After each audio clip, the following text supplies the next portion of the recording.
Good evening, everyone. It's my absolute pleasure to be speaking for the Chazaq Shidduch initiative tonight.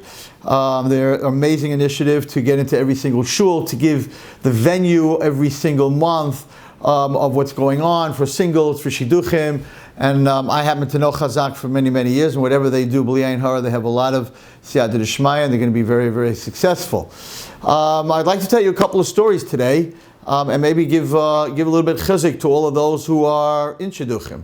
So the first story is a story actually brought in the Medrash Tanchuma, an amazing story about Shlomo Amalek, and I'm going to read it to you from inside. Most people don't know this story. Ma'aseh b'Shlomo Amalek. There's a story about Shlomo Amalek. Shahaisalei bas yafia. He had a beautiful, no one even knows about this, he had a very beautiful daughter. She'ein kamosa b'chol Eretz Yisrael.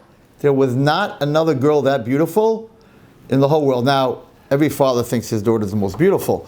But here, the Medrash Tanchuma is saying, witness that his daughter was the most beautiful girl in the whole Eretz Yisrael. So, Shlomo Amalek, hibit b'mazolois, don't do this, but Shlomo Amalek could do that. He looked in the signs of the stars. Mi ben zuga. Who is she going to marry? Who's her ben zivug? Shlomo Amalek saw that this boy that's going to marry his beautiful daughter was very poor. You know how poor, everybody? In the whole Jewish nation, he was the poorest guy in the whole Jewish nation. Shlomo Amalek was not happy. Ma'asa, what did he do? Bana migdal gavoya bayam. He built a tower in the middle of the sea. Like on an island, surrounded by water, like Alcatraz, surrounded by water in San Francisco that nobody would be able to escape. So that's what he did.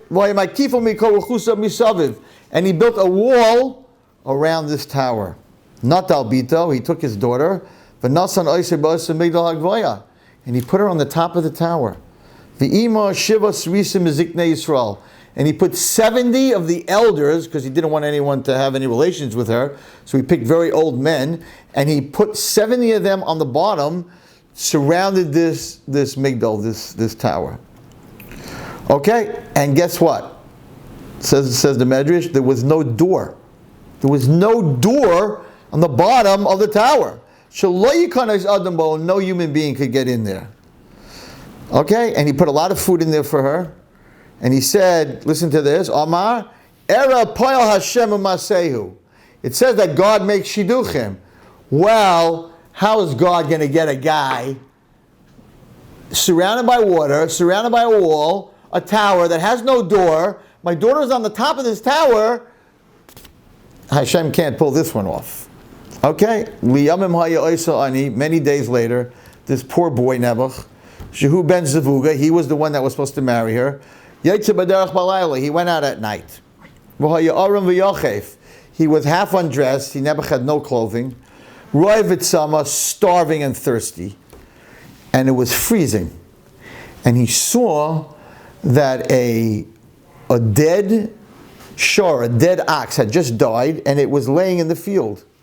So he cut open the ox, and he went into its innards, which was still warm, and he went to sleep there to stay warm that night. Otherwise, he would have frozen to death. Okay? While he was sleeping, Ba'if Gadol. It's a fascinating story. A huge bird, a huge eagle came. But not the Lasa Nevela. And it lifted up this Nevela, this dead animal, to go eat it. But it couldn't hold on to it because it was so heavy. So it couldn't get to where it's perched. V'nasal Gag Oisa Migdal. And he dropped the ox onto the mapeset, onto the porch on top of this tower because it was very high and this is where the bird was flying. And that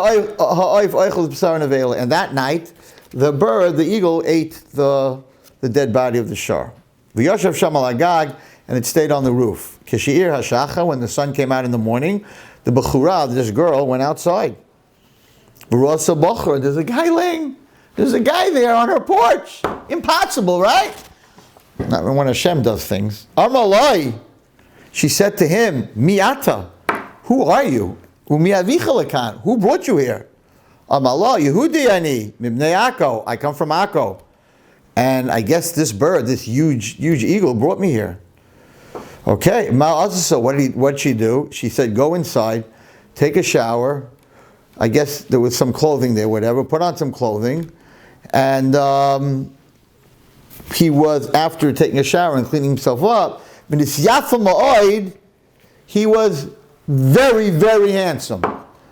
That there wasn't a guy that's handsome as him in the whole Klal Yisrael. So listen to the shidduch. You have a girl, the prettiest girl in Klal Yisrael, and now you have a boy who's the best looking guy in Klal Yisrael. And she fell in love with him. I'm reading you a Medrash Tanchuma. He was very sharp. He knew how to learn. He was a sofer. So she said to him, do you want to marry me? He said, of course I would want to marry you. So what did he do? Now you can't marry a girl in Yiddishkeit. Yes, he could give her, he had something worth something. It has to be worth a penny. So I'm sure he had something worth a penny. But you have to write a ksuva. You can't marry a girl without a ksuva. This is like the most amazing story you'll ever hear. So what did he do? He has to write her a ksuva. Heikis dam. He caused himself to bleed. The kasav l'ksuva umaya midamo, and he wrote the ksuva from his blood. Amazing. The kitcha, and he gave her the kedushin, and he said, the Eidim, the witnesses, are the angel Michal and Gabriel. Okay, so they're now on top. They have food. They have a bedroom. They're married. This Abra Mimenu, she becomes pregnant. Kishara says a Cain Uberes, when the 70 guys on the bottom saw she was pregnant, which is impossible. Are you pregnant? She said yes. They said to her, Miminis Abra, who got you pregnant? Why do you want to know? So the Zakanim became very scared, because if Shlomo Amalek finds out his daughter's pregnant, they're going to think it was one of the Zakanim, he's going to kill them. So they got very, very scared. So they called Shlomo Amalek.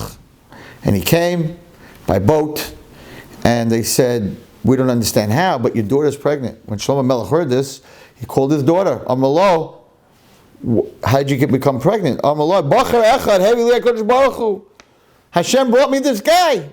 Talmuda, he can learn, Sefer, he's a Sefer, Vikachani, he married me. Karol Bachar. So the king called the boy. Veherolei Haksuva, Shekasev Libito, and the boy showed him the Ksuva. The Shalolei Hamelech, Al Aviv V'imo, Val Mishpachtoi, Me'ezeyerhu. Shlomo Amalek saw in the stars that the boy that she's going to marry is from Akko.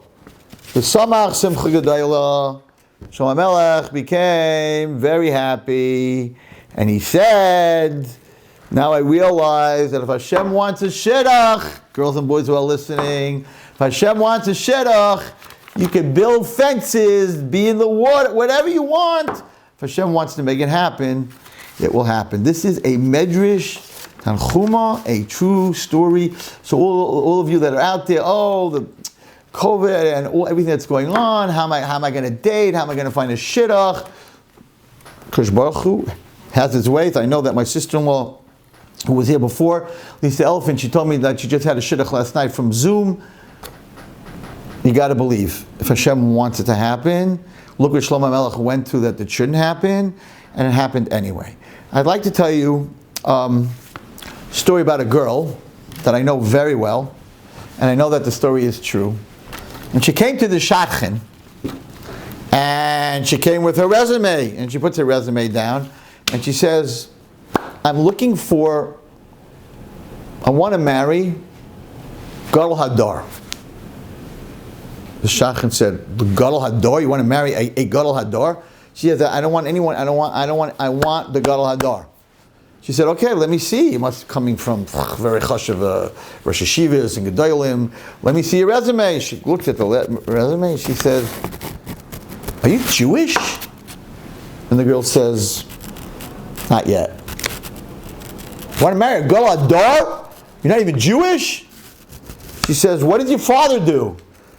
The girl says, well, my father's like a very big priest. I mean, like a cardinal. Like he's big. He's not just a priest. He's like a big priest.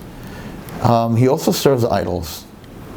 She said, I'm sorry. I mean, I would love to help you, but where do you live? Oh, I live way out, like in South Dakota, like, I don't know, some way out town. Are there any yeshivas? Are there any Jews? Is Chabad there? Anything there? Nope. I've never seen a Jew before you. She says, you're not Jewish. Your father's a cardinal in the church and serves idols. You live in a town where there's no Jews, or even a state where there's no Jews at all, and you expect me to find you a Gadol Hadar? And she said yes. And everyone who's watching knows who this girl is. Her name was Tzipora, and she wanted the Gadol Hadar. And guess who she married? Moshe Rabbeinu. She wasn't Jewish. Her father was Yisro Kohen Midyan. He was the head of all the Avodah Zarah in the world. And there were no Jews in Midyan. So HaKadosh Baruch Hu went and brought Moshe Rabbeinu from Mitzrayim to the well to meet the daughters of Yisro. And then Tzipora fed him for, I think it was 12 years when he was in a dungeon. What I'm trying to tell all of you is that you need to want whatever you want, and if it's the right thing, HaKadosh Baruch Hu can deliver. Where else did this happen, everyone? By Rus. Rus came from Moab. Rus came from the worst place in the world. She came from Moab. There was a machlokas if you could even marry a girl from Moab. She came from Moab. Her husband's died. She had no money. Her mother-in-law was Naomi, who said, Ra, Amar, I had the most bitter life. I lost everything. She had no name. She wasn't Jewish when she came. And what did Hashem do? She ends up marrying Boaz, who was the head of Klal Yisrael. And this girl, who came from Moab, who had no chance, became Em HaMalchus, became the great-grandmother of David HaMelech, and the great-great-great-great-grandmother of Mashiach ben David. So when you think like, oh, I can't get this shidduch, no, but there's no such thing. If Hashem has to have a bird fly this guy and drop him on your roof, check your roof every day. Maybe there's a guy on your porch, I don't know. But Hashem will do it. And if you come from Midian and your father, and your father's Yisrael, whatever it is, Hashem can do it. And Rus is called the Em HaMalchus. She didn't come from a Yichas home. What I'm trying to tell everyone, and the same with the boys, what I'm trying to tell everyone is that, and that's going to be my last story, which is probably the most important story, that you just got to want it, and you got to dive into Hashem. And this day, you should just know that Tu B'Av is a Yantif. Tomorrow, right? I'm speaking actually Erev Tu B'Av, but on Wednesday, we don't say Tachanun. Now, there's very few days during the year that we don't say Tachanun in Shul. We don't say Tachanun only if it's a Yantif. What's the Yantif of Tu B'Av? What's the Yantif of Shidduchim? Why is that a Yantif? And I think that Tu B'Av is called one of the holiest days of the year. Yom Kippur and Tu B'Av. I like Yom Kippur and Tu B'Av because the girls on Tu B'Av switched the clothing. In other words, the rich girls gave the poor girls their clothing. The poor girls gave the rich girls their clothing. And when the guys went out to meet the girls, they didn't know who was rich. They didn't know who had yichus. They didn't know anything. To Hashem, when a Jew is willing to give up their social status so that another Jew who's not on that social status should be equal, that is the biggest, greatest yontif that exists. So tomorrow, well actually Wednesday, which is Tu B'Av, to Hashem is the holiest day, because it doesn't matter whether you're beautiful, it doesn't matter whether you're rich, it doesn't matter who your parents are. That's a day that we show that we understand that Shidduchim come from Hashem. So I could give my beautiful dress, my designer dress and my beautiful makeup, and the guy could give his beautiful suit and his beautiful shoes and his expensive tie and his expensive watch to some other guy who can't afford it, because and not worry, I'm not wearing such nice clothing, she's going to think this and that. Who cares? Because it's not up to her and it's not up to me, it's up to HaKadosh Baruch Hu. So the emunah, the belief of Tu B'Av is the same emunah that you have on Yom Kippur. Therefore it's a yantif that we don't say Tachanun. And I want to tell you something else that people don't know. And that is that Hasidim on Tu B'Av begin to say Kesiva v'chasima taiva.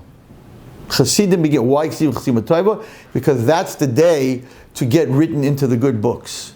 That's the day to understand that God is the one that makes Shidduchim. As you heard in these stories. Another story about a shachin, not such a great story about a shachin, but I don't know who the shachin is, so it doesn't matter. So I know this girl, and she comes from a very a dysfunctional home, and a lot of tragedy in the home, and no money, and no support, and brothers and sisters that are off the derech, and really a tough resume, Anyway, she came to the shachan. I don't know who the shachan is. Not important. It's definitely not any of the shadchanim that we work with. And put down her resume, and the shachan looked at the resume and said, this is not going to be easy for me to find a boy with all these, so the lashon, the language that she uses, I'm really sorry, but you have a lot of baggage. That's what she told her. You have a lot of baggage. So I'm going to have to find a boy that has baggage. Now this girl's an Ornava girl. She's also a Brooklyn girl. She's tough. She's strong. So here she is at the shachan, and the shachan's telling her, you got a lot of baggage, and I'll try. And she sort of put the paper underneath all the other papers, like, if I find the guy with baggage. So this girl looks at the shachan and says to her, I don't disagree.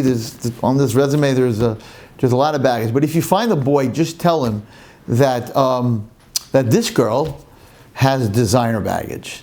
Like my baggage is like Louis Vuitton. So I was like, wow, I'm very proud of you. Yeah, there's no such thing as baggage. There's no such thing in God's world. There's no such thing as baggage. There's no such thing as poor or rich, smart. You see from Shlomo Amalek's story, you see from Tzipora, you see from Rus that if Hashem wants, it's going to happen. So you need to daven.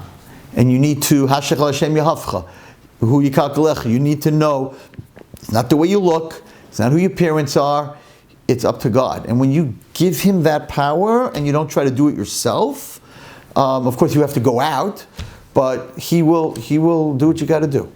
So I want to end with this story. Some of you may have heard it from me before, but it's a very fascinating story with Rosh Steinman. Steinman was a big gadol, all of a sudden. Rosh Steinman was a big gadol in Eretz Yisrael, and I went to him every single year, Erev Yom Kippur. Actually, the day before Yom Kippur, I would go to him for a bracha.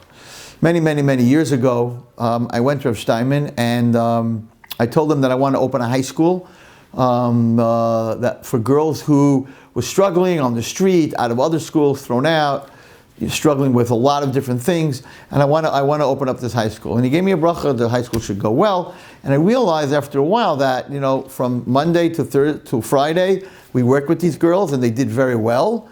But then they went home to the dysfunction, abuse that they were going through. By the time they came back Monday, everything that we worked the whole week, we lost.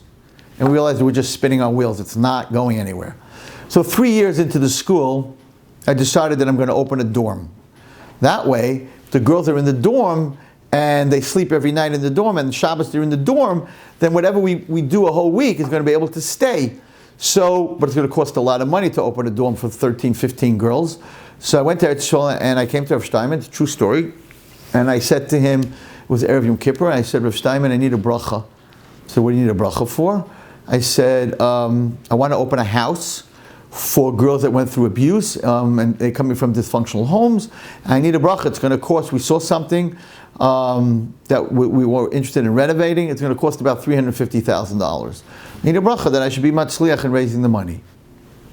Very unlike Rav Steinman, he looks at me and he says, who says, I said, we want. I said, we want, I want a dormitory, and the girls want a dormitory. He said, who says Hashem wants such a house? I said, what? No, I don't want a house, not for me. And I went back into him and I said, no, Rav Steinman, it's not for me, it's for these girls. They don't have a home, they're being abused. They really want such a house. I would love to give this to them. I really want to do this for them. He looks at me again and he says, Wer sagt, and who says, HaKadosh Baruch Hu built a house? Who says Hashem wants such a house?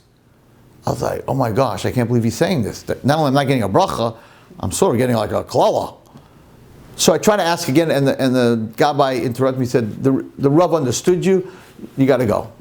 I was very, very upset. I called New York, I called my school, and I told the principal, forget the idea. The rabbi is against it, and he's like, "Who says Hashem wants such a house?" I was like, I didn't understand what he was. I was so broken going into Yom Kippur. The following year, I come back. Now you have to remember that Rav Steinman sees thousands of people a whole year. I come back. I'm a mechutzev. I'm not giving up because we did not have a good year. We did not have a good year. We did not have a place to put them to sleep. And again, we were spinning our wheels. And I'm like, I'm going to ask him again. I come back to him, and day before Yom Kippur, I say, Rosh Hashiva, we really need a bracha from you. We really need this house. The girls need this house. They're decimated. They're going through mamish gehenim. I need to redo this house. I need you. I need a bracha from you. They need this house. He looks at me. And he says, you're going to have the money right away. And not only that, Hashem is going to move into the house with the girls. I was like, what? So I wasn't going to just walk out. I said, could I ask the Rosh Hashiva, last year you said Hashem doesn't want the house. This year you said Hashem's moving into the house. Is it me? Did I do something wrong last year? Like, Manishtana. Listen carefully, everyone. Now he sees thousands of people, right? He looks at me and he says, well, that's the year. Last year you said you want a house. The girls want a house. Hashem doesn't always give you what you want. But this year you said you need a house. And the girls need a house. Hashem always gives a Jew what he needs. I was like, he remembers? Last year I said what I want. This year, wow, it's a gadol. He listens to every word that you say. I'm not trying to be hard on anybody.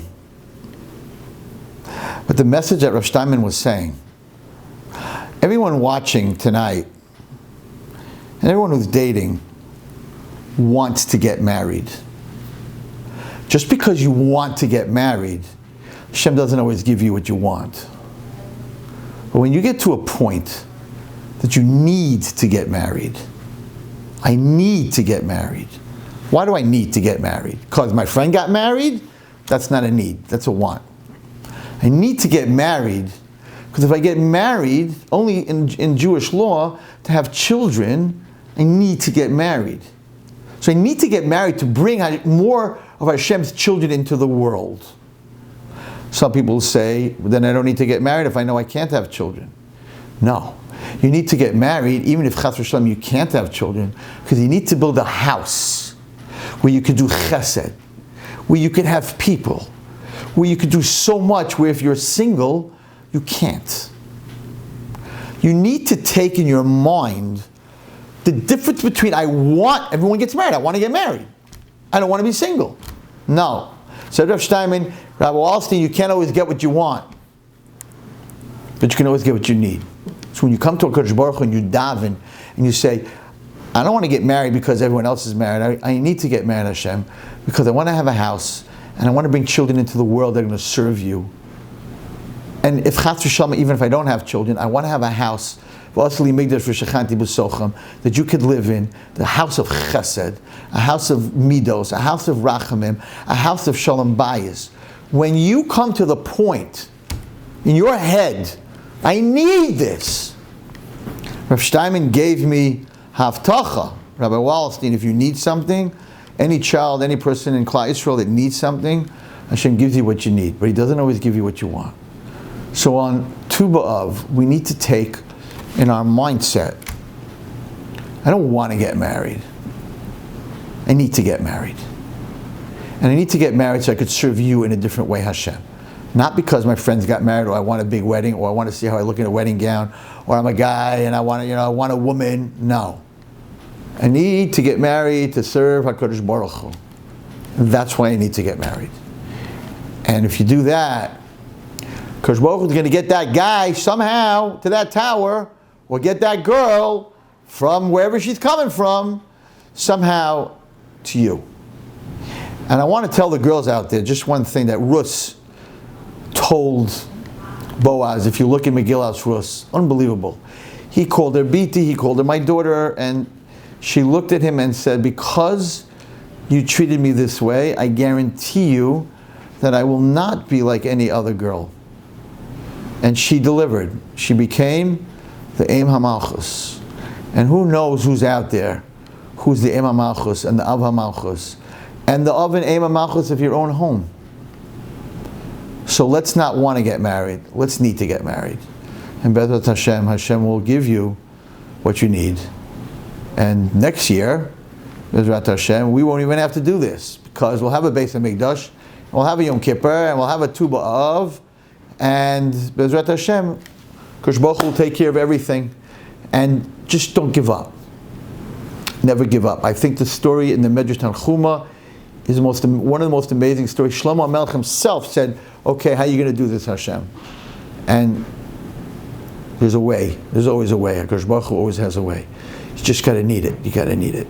You should all be matzliach. You should be healthy. You should find your zivug very, very fast. Where the boy should... I want to end with another thought. So just very fast. The Gemara learns in Kedushin, when you marry a girl, so you make a kinyan, you put a ring on her finger, you sort of buy her, so to say. It's called a kinyan. And the Gemara says, where do you learn this kinyan from? Kicha. Where do you learn this kinyan from? So we learn the kinyan of buying something with money from Avraham Avinu and the Rasha Ephron, who sold Avraham Avinu the Maras HaMachpelah. Ask Chazal. Of all the money deals in the Torah, we learn the money deal of getting married from a Rasha Ephron who ripped off Avraham Avinu. It's a very famous question. And here's the teretz, everyone. When Avraham Avinu bought the Maras HaMachpelah, he knew, because he chased the sheep that was running away, and it went into Maras HaMachpelah, and he smelled Gan Eden, he knew that Adam and Chava were buried there, and he knew that it was very, very holy, that it smelled from Gan Eden. So when Ephron said to him, oh, Beini u'beincha mahi, it's nothing, give me 400 silver dollars, which was worth about $1 million, total ripoff for a cave. He knew Avraham Avinu was very rich, but Avraham Avinu knew that the Maras HaMachpelah was very holy. So Avraham Avinu knew he got an amazing buy. For 400 silver coins, he got the Maras HaMachpelah. Ephron didn't know what he got. So Avraham Avinu walked away from that deal so happy. He's like, I just bought Gan Eden for $400. He was so happy. Ephron, the cave was worth $20. Ephron asked for a crazy amount of money, and he got it. He walked away and said, oh, did I rip off this Avram? I made such a crazy deal. It's unbelievable what I just got.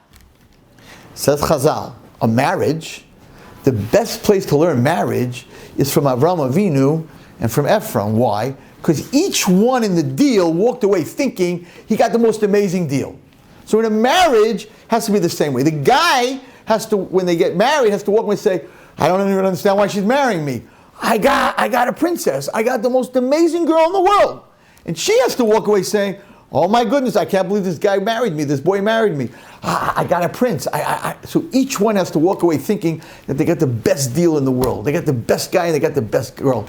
And that's why we learn Kicha in the Gemara from Ephron and Avraham Avinu. And that's what I wanted to say at the end, that your zivug, whoever you marry, should always feel that you are the most amazing person in the world, and you should feel that the person you're marrying is the most amazing person in the world. And if you do that, Shalom Bayis will be beautiful, and wherever there's Shalom, that's where HaKadosh Baruch Hu rests. You should have atzlacha and bracha and arichas yamim and healthy children and grandchildren and great-grandchildren that will be b'derech Hashem until Mashiach comes. Thank you.